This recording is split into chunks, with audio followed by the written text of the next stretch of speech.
Welcome to ஒரு grammar 30 days spoken English சேலஞ்சில் இன்னைக்கு நம்ம டே 4ல இருக்கோம். நேத்து நாம வேர்ப்னா என்னன்னு கிளியரா பார்த்தோம் இல்லையா? இன்னைக்கு நம்ம சென்டென்ஸை கம்ப்ளீட் பண்ற லாஸ்ட் பீஸ் ஆப்ஜெக்ட்டை பத்தி தான் இன்னைக்கு நம்ம கிளியரா பார்க்க போறோம்.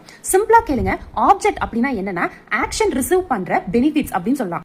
அதாவது யாராவது ஏதாவது செய்யறாங்க, அந்த செயல் எதுக்கு போகுது நல்லா தெரிஞ்சுக்கோங்க. அந்த செயல் எதுக்கு போகுது அப்படிங்கறதான் ஆப்ஜெக்ட். இப்ப எக்ஸாம்பிள் ஐ ஈட் ரைஸ் அப்படின்னு இருக்கு. ஐ அப்படிங்கிறது சப்ஜெக்ட், ஈட் அப்படிங்கிறது வேர்ப், ரைஸ் அப்படிங்கறதா ஆப்ஜெக்ட். இப்ப கம்பேர் பண்ணி பாருங்க, ஐ ஈட்க்கும் ஐ ஈட் ரைஸ்க்கும் கம்பேர் பண்ணி பாருங்க. ஐ ஈட் அப்படிங்கும்போது நான் சாப்பிடுறேன், ஐ ஈட் ரைஸ் அப்படிங்கும்போது நான் சாதம் சாப்பிடுறேன். கிட்டத்தட்ட ரெண்டு சென்டென்ஸுமே கரெக்ட் தான். கிராமட்டிக்கலா எந்த ஒரு மிஸ்டேக்குமே இல்ல, ரெண்டு சென்டென்ஸும் கம்ப்ளீட் ஆயிருச்சு.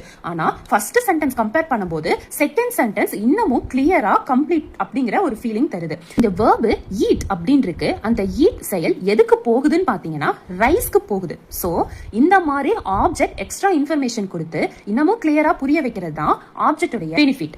அடுத்தது இதை ஒரு கம்பேரிஷன் மூலம் தெரிஞ்சுக்கலாம் அப்படின்னா, இப்போ ஒரு சின்ன கம்பேரிஷன் எடுத்துக்கோங்க. நீங்க சொல்றீங்க, நான் வாங்குறேன்.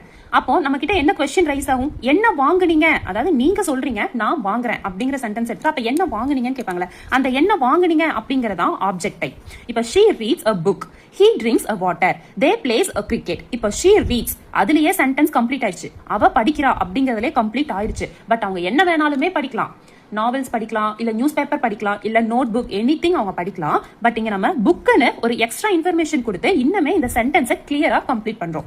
அடுத்தது he drinks a water, he drinks அதுலயே இந்த சென்டென்ஸ் கம்ப்ளீட் ஆயிடுச்சு. Subject plus verb. அவங்க என்ன வேணாலும் குடிக்கலாம், தண்ணி குடிக்கலாம், ஜூஸ் குடிக்கலாம், என்ன வேணாலும் குடிக்கலாம். ஆனா இங்க வாட்டர் அப்படின்னு போட்டு இந்த சென்டென்ஸை இன்னமே கிளியரா கம்ப்ளீட் பண்ணிருக்கோம். they play cricket, they play அதுலயே சென்டென்ஸ் கம்ப்ளீட் ஆயிடுச்சு. அவங்களா என்ன வேணாலும் விளையாடலாம், ஆனா அவங்க ஸ்பெஷல் கிரிக்கெட் தான் விளையாடுறாங்க அப்படின்னு சொல்லி இந்த சென்டென்ஸை இன்னமே கிளியரா கம்ப்ளீட் பண்ணிருக்காங்க.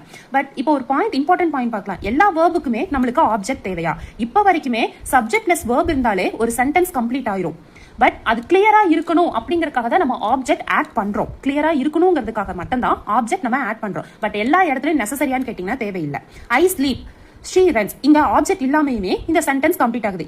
ஈவன் ஐ ஈட் ரைஸ் இந்த சென்டென்ஸ்லயுமே ஐ ஈட்லயே சென்டென்ஸ் கம்ப்ளீட் ஆயிடுச்சு. ஆனா ஒரு கிளியரான கிளாரிட்டி இன்ஃபர்மேஷன் கொடுக்கறது தான் நம்ம இங்க பண்ணிருக்கோம். சோ ஆப்ஜெக்ட் எல்லா இடத்துலயும் நீடடான்னு கேட்டீங்கன்னா கிடையாது. பட் ஒரு சென்டென்ஸ் நல்ல எஃபிஷியன்ட்டா கிளியரான இன்ஃபர்மேஷனோட கிளியரா இருக்கணும் அப்படின்னா நம்ம ஆப்ஜெக்ட் யூஸ் பண்ணிக்கலாம். சோ சில இடத்துல ஆப்ஜெக்ட் சுத்தமா தேவைப்படாது, சில இடத்துல நம்ம இஷ்டம் தான், போடுறதும் போடலாம், இல்ல போட்டா அந்த சென்டென்ஸ் இன்னுமே கிளியரா ஒரு நல்ல இன்ஃபர்மேட்டிவா இருக்கும். அவ்வளவுதான். சோ ஃபைனல் கிளாரிட்டி என்னன்னு கேட்டீங்கன்னா, ஆப்ஜெக்ட்ங்கிறது ஒரு ஆக்ஷன் ரிசீவ் பண்றது. அந்த ஆக்ஷன் வந்து எங்க போகுதோ அதுதான் ஆப்ஜெக்ட். சில நேரம் ஆப்ஷனல், சில நேரம் மஸ்ட்னு சொல்ல முடியாது. பட் போட்டா நல்ல கிளியரான இன்ஃபர்மேஷன் கிடைக்கும். சோ இதை நீங்க கிளியரா இருந்தீங்கன்னா நீங்க சென்டென்ஸை பில்ட் பண்ணும்போது இன்னுமே ஸ்ட்ராங்கா பில்ட் பண்ணலாம். ஏன்னா ஆப்ஜெக்ட் இருக்கிற ஒரு சென்டென்ஸ்க்கும்